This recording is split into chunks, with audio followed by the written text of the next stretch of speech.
This is finally one of Let's the get to the best river. games We'll be of safe there. PS5. Very, very enjoyable. One of the best PS5 games. Are you with the Straw Hat Ronin? I was. Cut ties with them after they started running low on rations. Lord Shimura's been captured, and I could use some extra souls to free him. Are you looking for work? No, but the other Straw Hats may be. Last I heard, they were hunting Mongols in Tsutsu Prefecture, by the coast near the Kishi grasslands.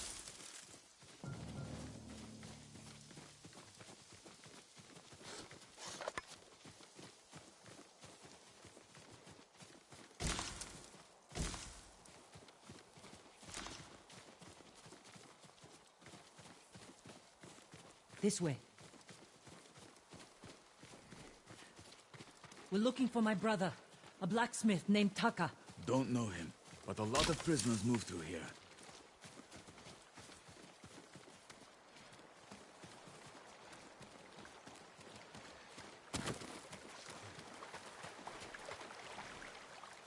You said they were moving the slaves. Where? They mentioned Azamo Bay. And there was a blacksmith in the last group. Young man with a beard. From Yarikawa, maybe. You'd better be right. I hope you find your blacksmith. Taka's alive in Osmo Bay. The town is surrounded by walls. Rushing in without a plan will only put him in more danger. I have a friend who might be able to get us inside. Find him. The sooner we rescue Taka, the sooner we save my uncle. Jin. Taka will forge whatever tool you need as soon as he's free. But after that, we're leaving the island. You've seen what the Mongols are doing here. Lord Shimura can stop them. Stay. Help us fight for a home. Home is wherever Taka and I go.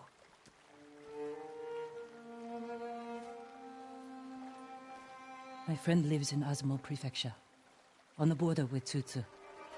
I'll find you there. I know this wasn't easy. Going against your code. I did what I had to. Thank you.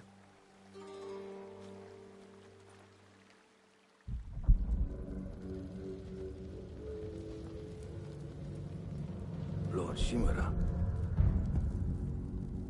you deserve better than this.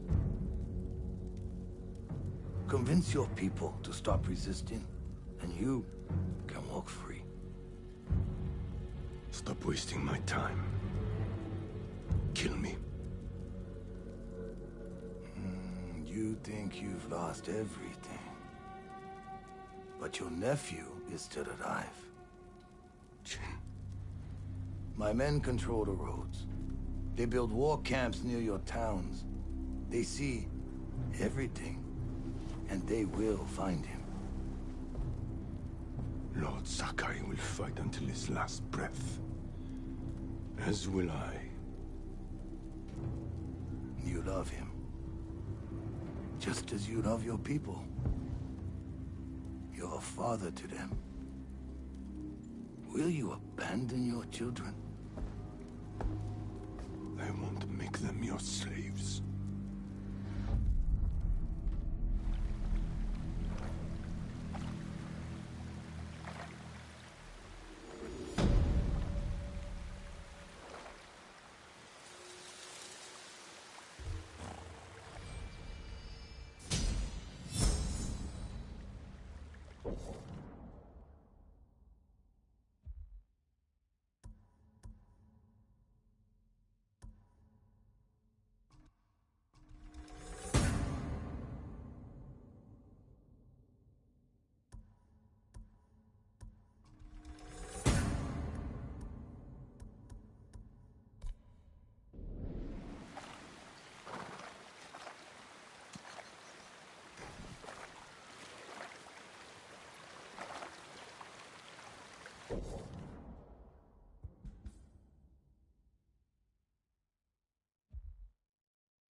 He was known throughout the village for his warm smile and gentle heart.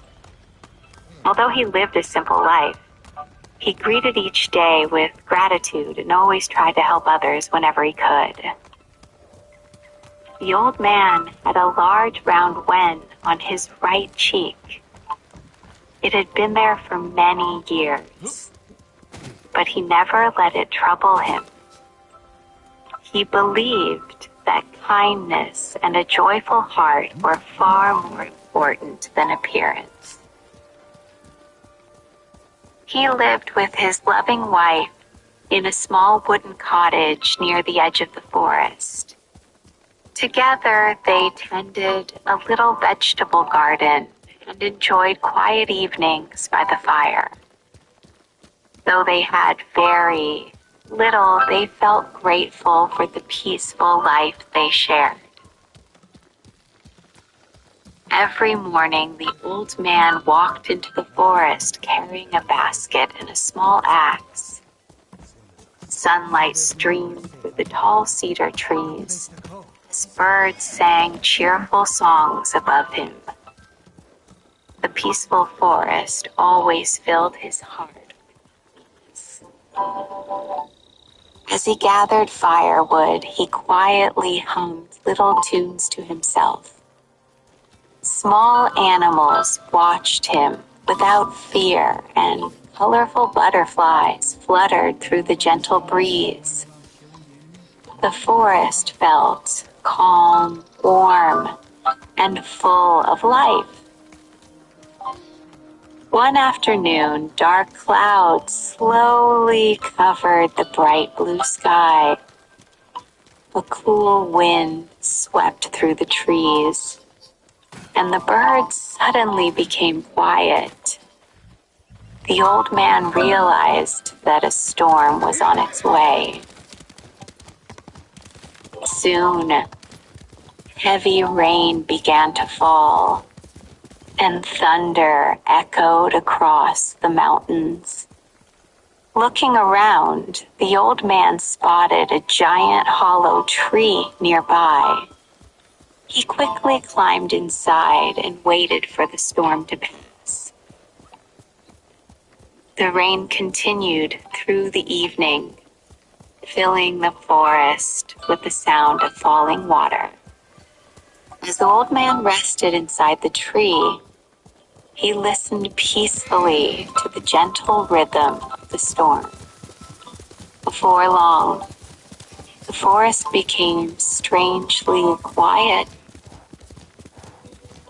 Then from somewhere deep among the trees, he heard the sound of drums.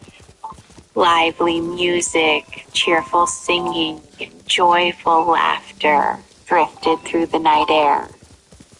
The old man had never heard anything quite like it before. Curious, he carefully peeked outside the hollow tree. In a moonlit clearing, a group of colorful oni danced around a glowing bonfire. Their laughter echoed through the forest as they celebrated beneath the shining moon. The old man watched the lively celebration with great wonder.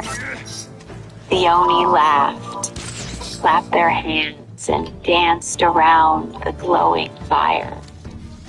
Before he knew it, his feet began moving to the cheerful rhythm. Unable to resist the joyful music, the old man stepped into the clearing. He bowed politely to the Oni and joined their dance. With a bright smile, he twirled, clapped, and danced with all his heart. For a moment, the Oni stared at the unexpected visitor. Then they burst into laughter and happily danced beside him. The moonlit forest echoed with music, laughter, and the sound of dancing feet. The old man forgot all about the storm and simply enjoyed the moment. His movements were full of energy, kindness, and happiness. The Oni had never seen anyone dance with such a joyful heart. When the music finally came to an end, the chief of the Oni stepped forward. "You are a wonderful dancer," he said with a broad smile. "We would be delighted if you returned to dance with us again tomorrow night." The old man thanked the Oni for their kindness. "I would be honored to visit again," he replied with a respectful bow. The Oni cheered happily at his answer. "To make sure you return," the Oni chief said with a grin, "we shall keep something precious until tomorrow." With a gentle touch, he carefully removed the old man's wen. To the old man's surprise, it did not hurt at all. The old man touched his cheek in amazement. The heavy wen that had been with him for so many years had completely disappeared. His face felt lighter than ever before. As the first light of morning appeared beyond the mountains, the Oni waved goodbye. The old man thanked them once again before making his way home through the quiet forest. His heart was as light as his smiling face. When he arrived home, his wife could hardly believe her eyes. "The wen is gone," she exclaimed with delight. Soon, the neighbors gathered to hear the old man's wonderful story. We have to see Mongols in them as well. I've seen too many homes raided, burned to the ground. They took a home nearby a few days ago. The man who lived there won't leave the area. He keeps begging for help. I'll try and find him.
Don't let my mind wander.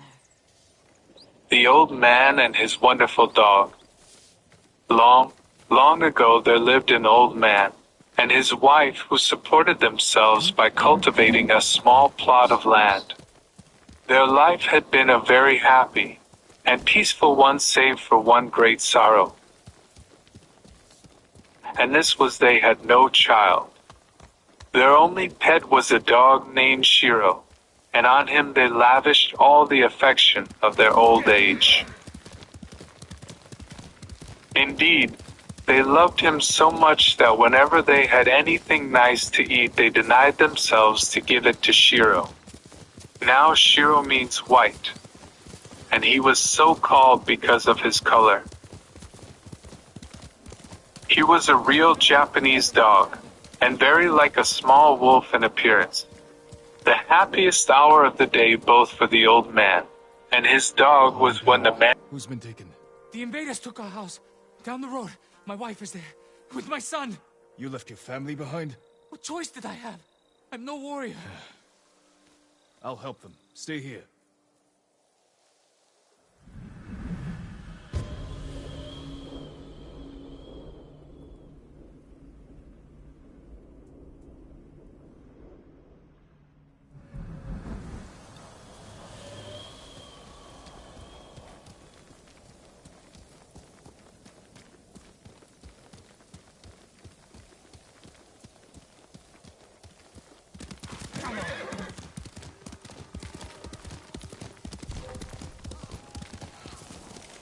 Mongols. Who will face me first?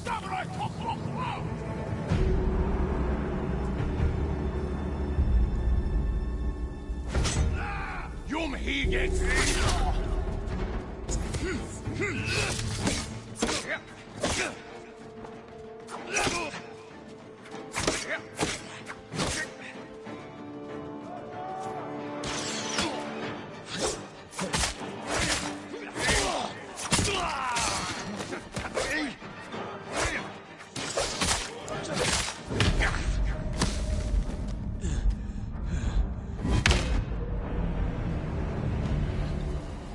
Mongols.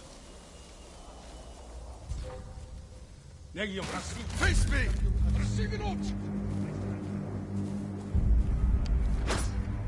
Unten to siłę!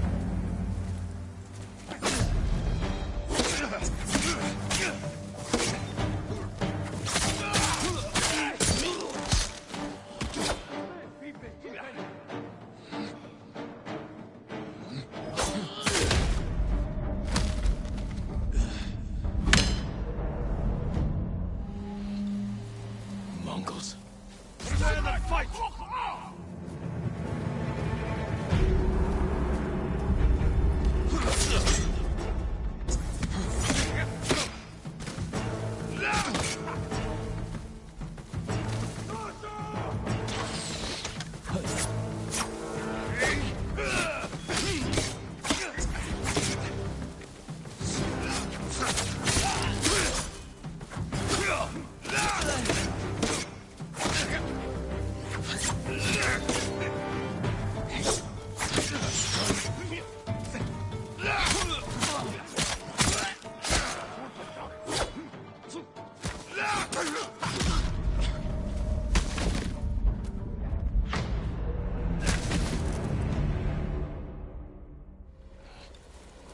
Mongols. Come here and fight!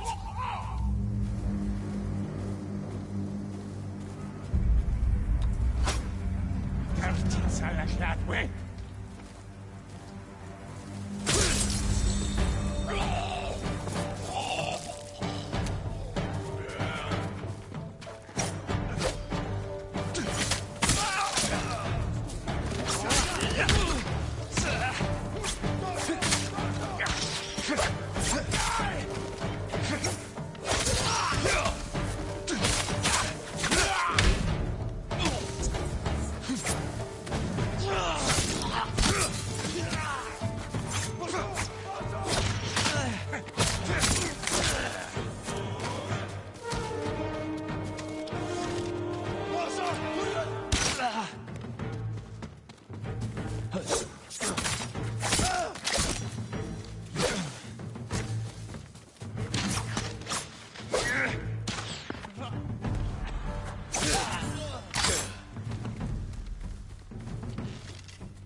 No sign of the family here.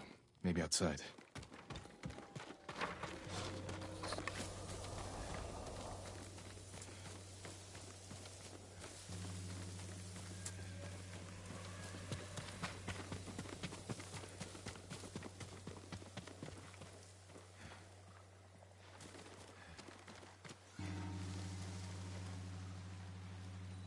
Laundry. Still damp. The attack was sudden.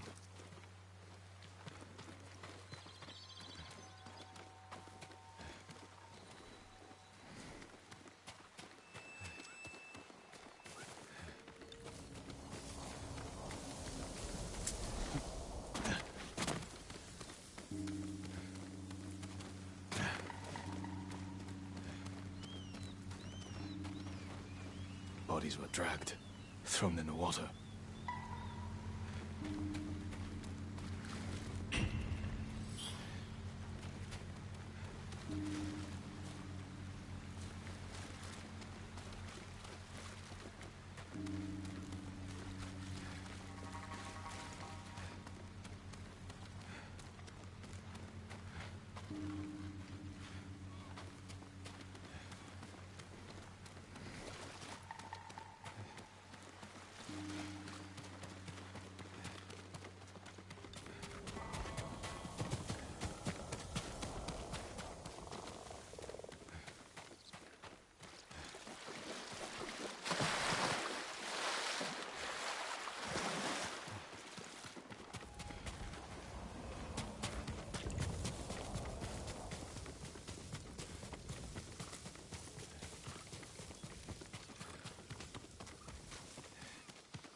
A lot of blood. Someone was killed here.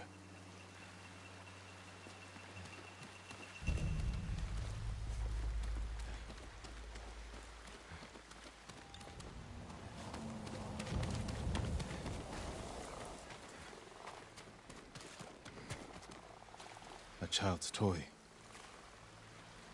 His family didn't survive. I should let him know.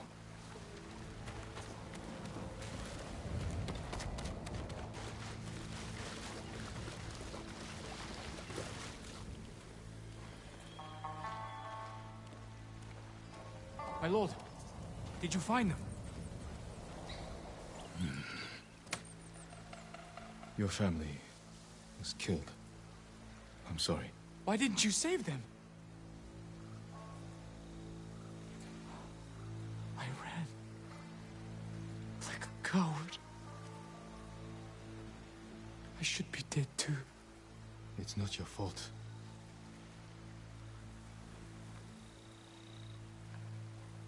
Don't let their deaths be in vain. Resist the invaders. Help those in need. Yes, my lord.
Would take what he had saved from the meal out to the little veranda that ran around the cottage. Sure enough, Shiro was waiting for his master and the evening tidbit. Then the old man said, "Chin, chin," and Shiro sat up and begged, and his master gave him the food. Next door to this good old couple there lived another old man, and his wife who were both wicked and cruel, and who hated their good neighbors, and the dog Shiro with all their might. Whenever Shiro happened to look into their kitchen, they at once kicked him or threw something at him, sometimes even wounding him. One day Shiro was heard barking for a long time in the field at the back of his master's house. The old man, thinking that perhaps some birds were attacking the corn, hurried out to see what was the matter. As soon as Shiro saw his master, he ran to meet him, wagging his tail, and seizing the end of his kimono, dragged him under a large tree. Here he began to dig very industriously with his paws, yelping with joy all the time. The old man, unable to understand what it all meant, stood looking on in bewilderment. Let's go. But Shiro went on barking and digging with all his might. The thought that something might be hidden beneath the tree, and that the dog had scented it, at last struck the old man. He ran back to the house, fetched his spade, and began to dig the ground at that spot. What was his astonishment when, after digging for some time, he came upon a heap of old and valuable coins, and the deeper he dug, the more gold coins did he find. So intent was the old man on his work that he never saw the cross face of his neighbor peering at him through the bamboo hedge. At last all the gold coins lay shining on the ground. Shiro sat by erect with pride, and looking fondly at his master as if to say, "You see, though only a dog, I can make some return for all the kindness you show me." The old man ran in to call his wife, and together they carried home the treasure. Thus in one day the poor old man became rich. His gratitude to the faithful dog knew no bounds, and he loved and petted him more than ever, if that were possible. The cross old neighbor, attracted by Shiro's barking, had been an unseen and envious witness of the finding of the treasure. He began to think that he, too, would like to find a fortune. So a few days later he called at the old man's house, and very ceremoniously asked permission to borrow Shiro for a short time. Shiro's master thought this a strange request, because he knew quite well that not only did his neighbor not love his pet dog, but that he never lost an opportunity of striking. and tormenting him whenever the dog crossed his path. But the good old man was too kind-hearted to refuse his neighbor, so he consented to lend the dog on condition that he should be taken great care of. The wicked old man returned to his home with an evil smile on his face, and told his wife how he had succeeded in his crafty intentions. He then took his spade and hastened to his own field, forcing the unwilling Shiro to follow him. As soon as he reached a tree, he said to the dog threateningly, "If there were gold coins under your master's tree, there must also be gold coins under my tree. You must find them for me. Where are they? Where? Where?" And catching hold of Shiro's neck, he held the dog's head to the ground, so that Shiro began to scratch and dig in order to free himself from the horrid old man's grasp. The old man was very pleased when he saw the dog begin to scratch and dig, for he at once supposed that some gold coins lay buried under his tree as well as under his neighbor's, and that the dog had scented them as before. So pushing Shiro away, he began to dig himself, but there was nothing to be found. As he went on digging, a foul smell was noticeable, and he at last came upon a refuse heap. The old man's disgust can be imagined. This soon gave way to anger. He had seen his neighbor's good fortune, and hoping for the same luck himself, he had borrowed the dog Shiro. And now, just as he seemed on the point of finding what he sought, only a horrid-smelling refuse heap had rewarded him for a morning's digging. Instead of blaming his own greed for his disappointment, he blamed the poor dog. He seized his spade,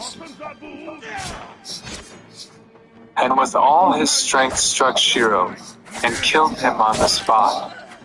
He then threw the dog's body into the hole which he had dug in the hope of finding a treasure of gold coins, and covered it over with the earth. Then he returned to the house, telling no one, not even his wife, what he had done. After waiting several days, as the dog Shiro did not return, his master began to grow anxious. Day after day went by, and the good old man waited in vain. Then he went to his neighbor, and asked him to give him back his dog. Without any shame or hesitation, the wicked neighbor answered that he had killed Shiro because of his bad behavior. At this dreadful news, Shiro's master wept many sad and bitter tears. Great indeed was his woeful surprise, but he was too good and gentle to reproach his bad neighbor. Learning that Shiro was buried under a tree in the field, he asked the old man to give him the tree in remembrance of his poor dog Shiro. Even the cross old neighbor could not refuse such a simple request, so he consented to give the old man the tree under which Shiro lay buried. Shiro's master then cut the tree down and carried it home. Out of the trunk he made a mortar. In this his wife put some rice, and he began to pound it with the intention of making a festival to the memory of his dog Shiro. A strange thing happened. His wife put the rice into the mortar, And no sooner had he begun to pound it to make the cakes, then it began to increase in quantity gradually till it was about 5 times the original amount. And the cakes were turned out of the mortar, as if an invisible hand were at work.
Hiyoshi Springs.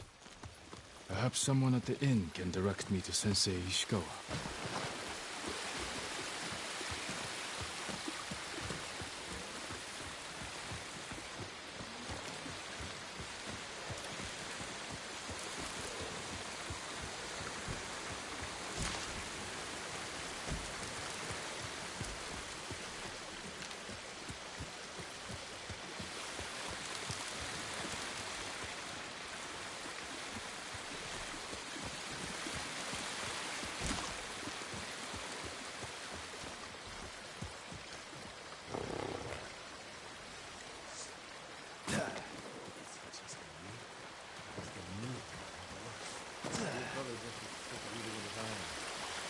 My lord, you must be weary from battle. Come, soak in the healing waters of these hot springs. Replenish your strength for the challenges to come. I must be at my best for all of it. Then follow me, my lord.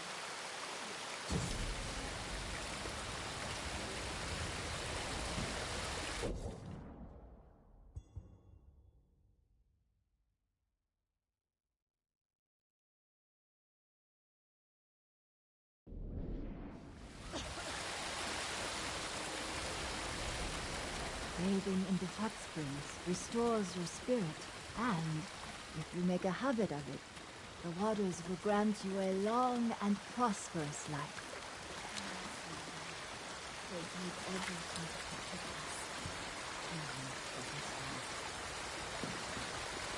Enter here. The waters are warm and calming.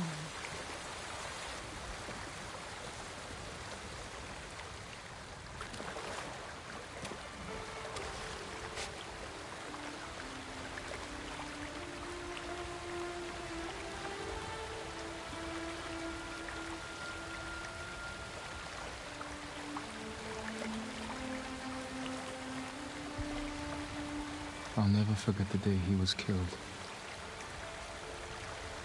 I could have saved my father.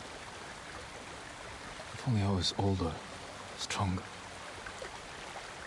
If I wasn't so afraid.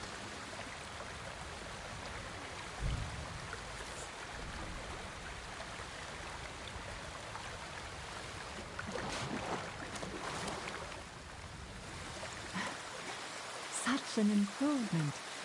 Surely we will triumph over our enemies. I feel ready to take on the whole Mongol army. Thank you. It was my pleasure. There are hot springs all over the island. Make use of them. Take time to heal and reflect. The practice will keep your body ready for battle, my lord.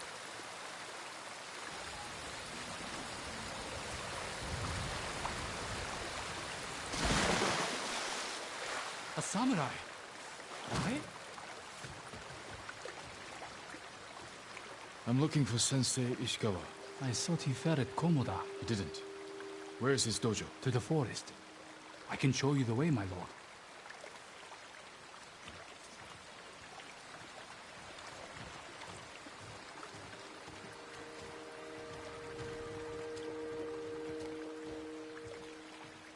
I'm serious. Did the sensei not fight at Komoda? No. He came to town for a surprise the day before the invasion. Hardly spoke a word, but he'd always been a private man. She saw the straw hat stealing food from a Mongol convoy camped at the side of the road. My lord, are the stories of Sensei Ishikawa true? What stories? They say he sank a pirate ship with a single arrow. Not the ship, but he shot a pirate captain from the shore. Routed the whole fleet. I'd hate to cross an archer like that. Do you deserve death? I hope not, my lord. Then you're safe from Ishikawa.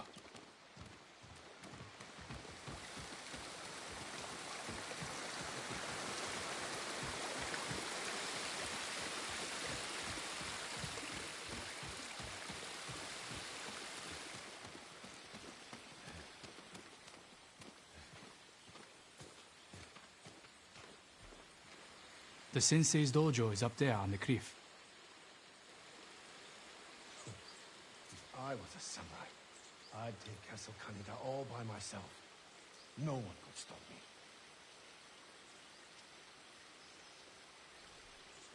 Thank you. I'll take it from here. One more question, my lord. May I ask why the sensei left his post as archery master to Clan Nagao? No one knows. Strange. Giving up service to a great lord for this. Maybe if we find a boat, if the weather's calm.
Sensei Ishikawa's dojo.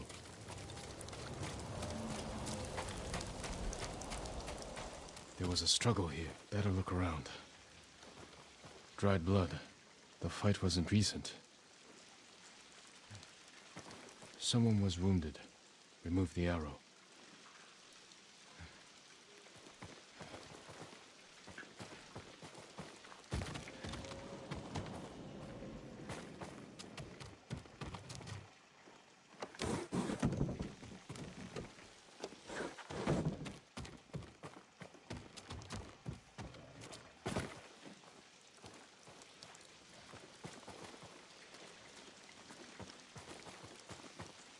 Bloody footprints.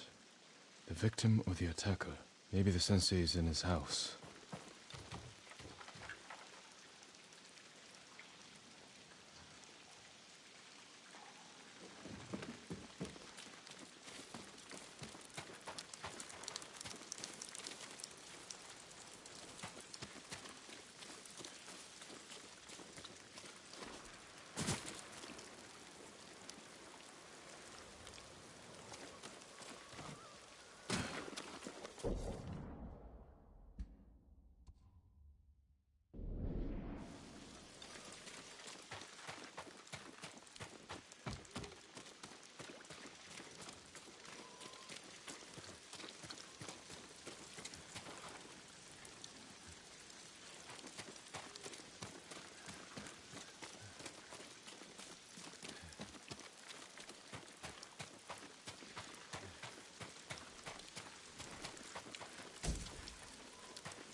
A humble home for a samurai.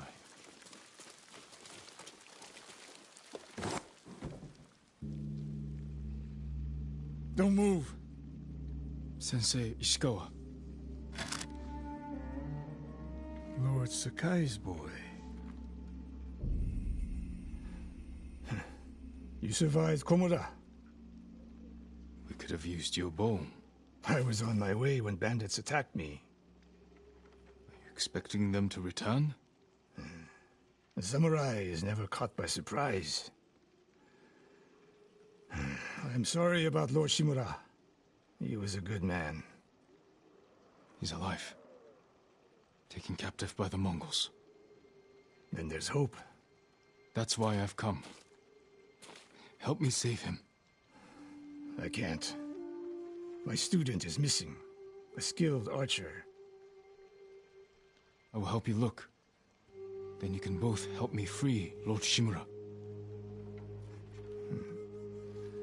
Try and keep up, Sakai.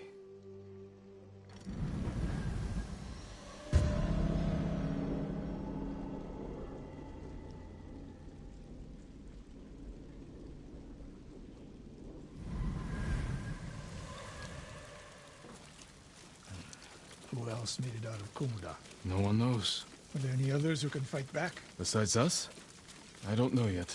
You'd better find out quickly. We can't free your uncle by ourselves.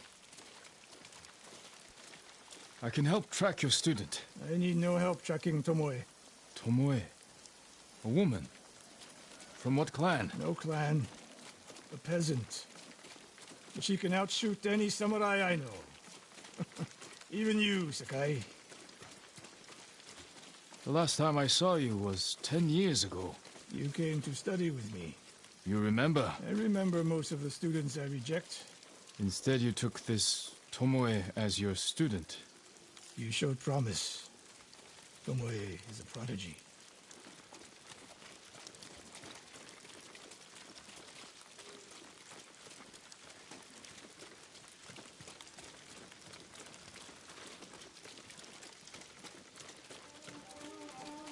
Mongols! Take them. Challenge me!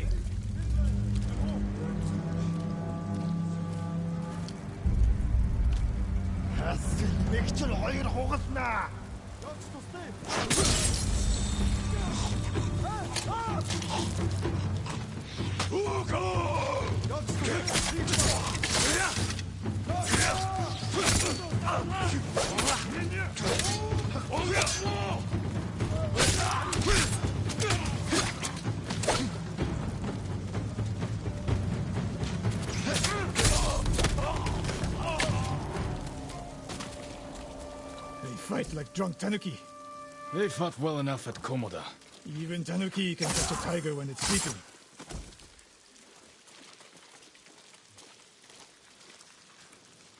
The moist trail picks up here. Come! The Mongols took Fort Nakayama.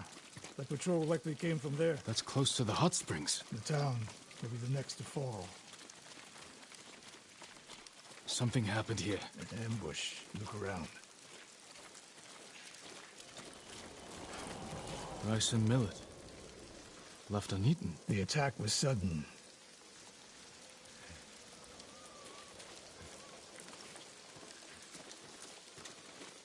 A Japanese quiver. A gift to my greatest student.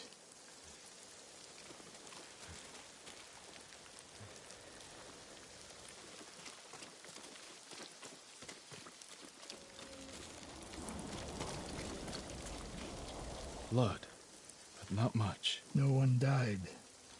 I fear the worst.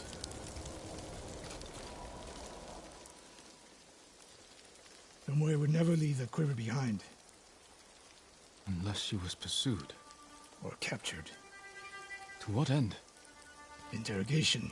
Torture. Worse. They may be doing the same to Lord Shimura. Fear is a weapon, Sakai.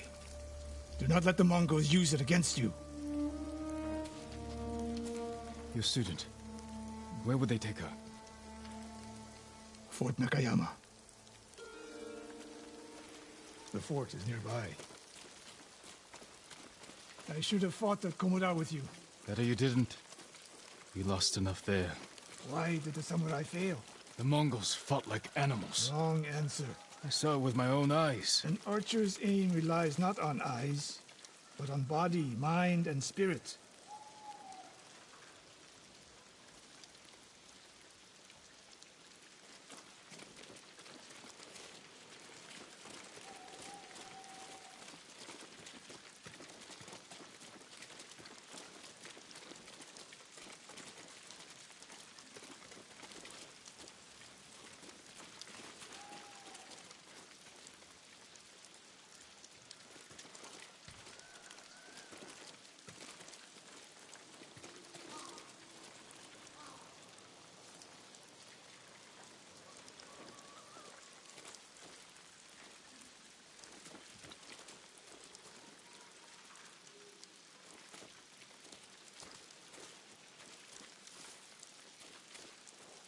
Stop here. We need to talk. What's wrong, Sensei? This bow was a gift to me from Lord Nagao many years ago. It's a beautiful weapon. Of course it is. And there's nothing more painful to me than a perfect bow ineptly used. Then it's a good thing you're giving it to me. Who said anything about giving? Prove you can shoot straight. I'll let you borrow it. Try it out before we go into battle.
Aim for that lamp closest to us.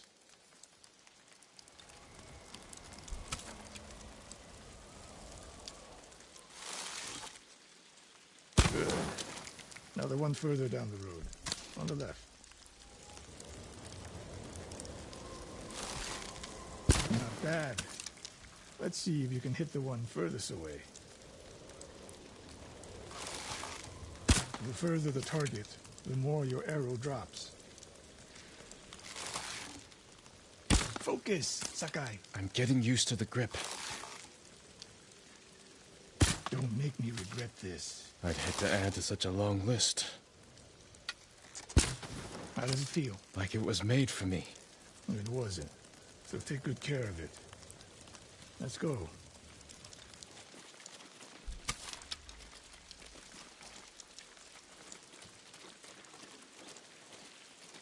A bow like this would have helped at Komoda.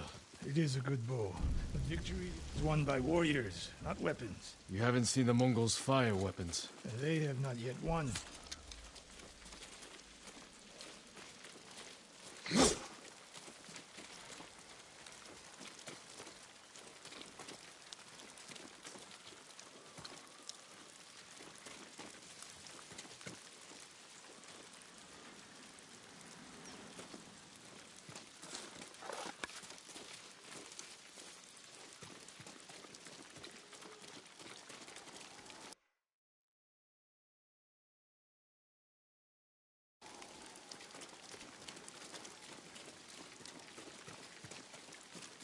Fort Nakayama.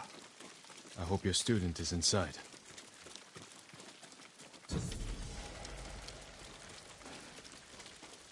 We'll get a better look at the defenses from up there.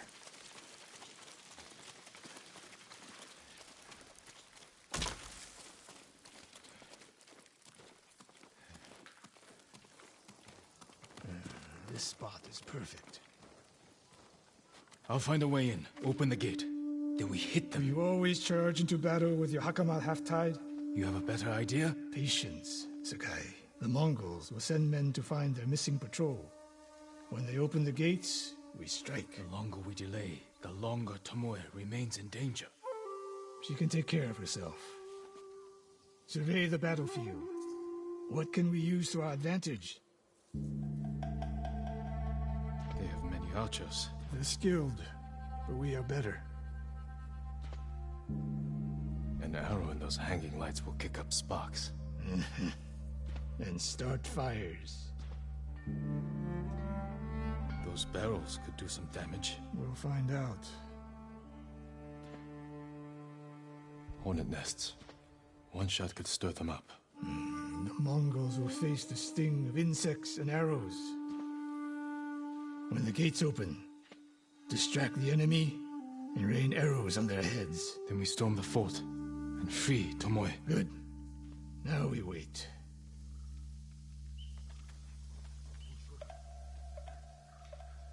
They're opening the gates. Wait for my signal.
Now send them to their ancestors.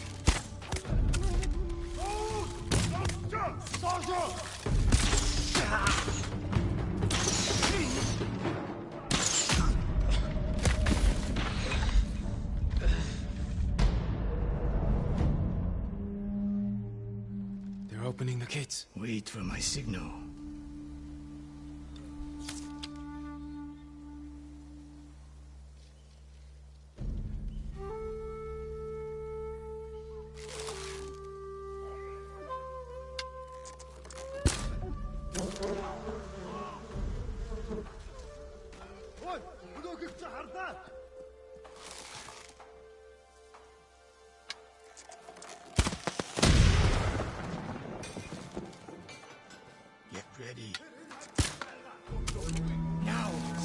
to their ancestors.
Bad, Sakai. There are more inside. Not for long. Let's find Tomoe.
Slain prisoners. Tied up.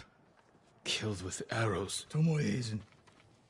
Wait, this pendant belongs to her. Search the fort!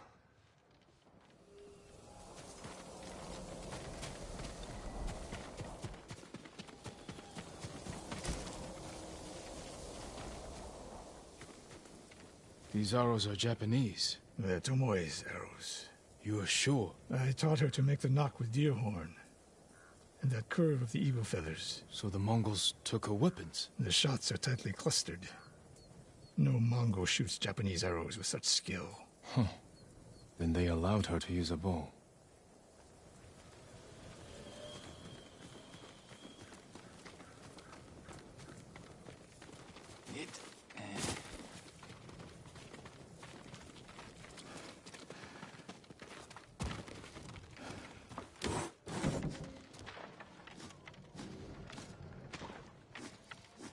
A scroll.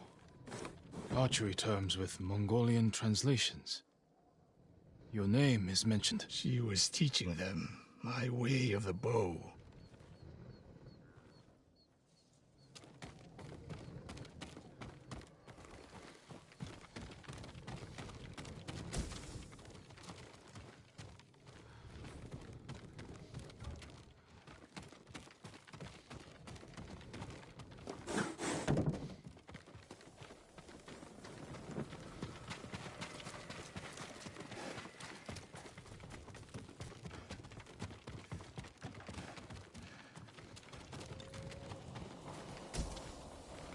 Someone's personal quarters. A woman's kimono. Tomoe's kimono. The Mongols freed her. Why?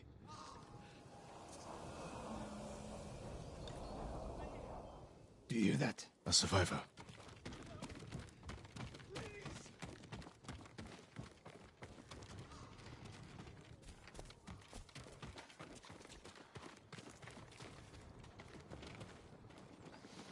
So cold. We're looking for a woman, an archer. The Mongols caged her with us. But they set her free. Gave her armor and a bow. She killed my wife. And the others. The bodies we found. She proved her skill to the enemy. And they recruited her. Please.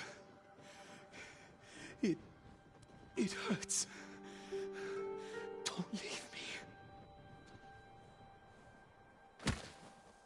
I've seen enough. Let's go.